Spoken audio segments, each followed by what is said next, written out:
नमस्कार बेटा, विवाह के बहुत सुंदर सा प्यारा सा गीत लेके आगे जा देखिए, सुनिए, बताइए किशन बा।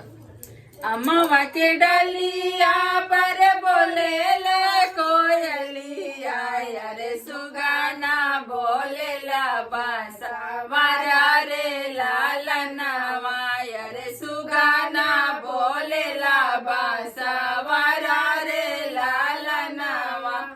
पापा के जंगी चढ़ी बोले ले कवना दुल्हा, सुना पापा या राजा हमारा रे लालनवा, अरे सुना पापा या राजा हमारा रे लालनवा।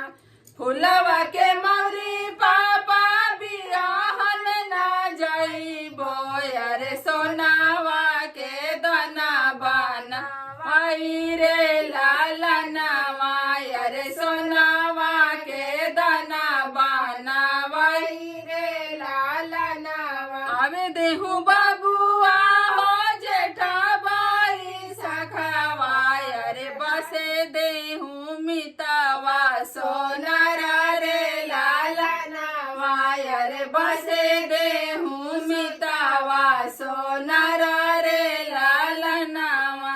मोहर भजाई बबुआ मऊरी बेसहाबो, अरे हरा सीता जइहा ससुरारा रे लालनवा, अरे हरा सीता जइहा ससुरारा रे लालनवा।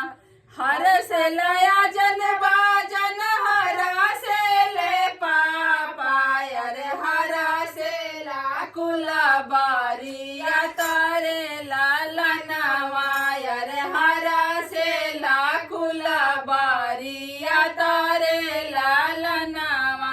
करवा के बीचा बैठे हंसे ले गवना दुल्हा, आजू हम चलनी ससुरारा रे लालनवा, अरे आजू हम चलनी ससुरारा रे लालनवा। धन्यवाद। कैसा लागल गीत कमेंट करके बताई जा, और चैनल पर नया बनी जा, पहली बार हमने के देखा तनी जा, और गाना सुनल चाहतनी जा तो चैनल सब्सक्राइब जरूर करी जा, और वीडियो को लाइक करी जा और शेयर भी करी जा। धन्यवाद।